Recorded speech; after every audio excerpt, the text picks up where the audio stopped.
Be alert.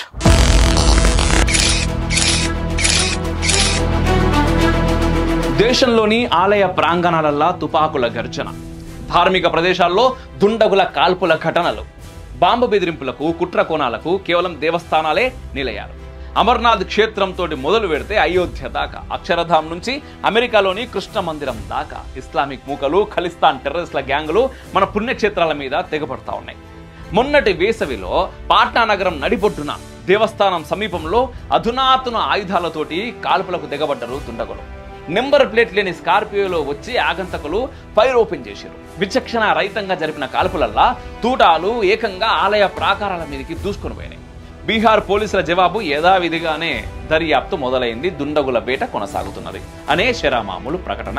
రాబోయే రోజుల్లో దేశంలోని ఆలయాల మీద ఉగ్రదాడులు జరుగుతాయని నిఘా వర్గాలు నిత్యం అప్రమత్తం చేస్తూనే ఉన్నాయి. మన పాలకులు మాత్రం నిద్రలో జోగుతూనే ఉన్నారు. హిందూ బంధువులారా, ఏం చేద్దాం? Be alert.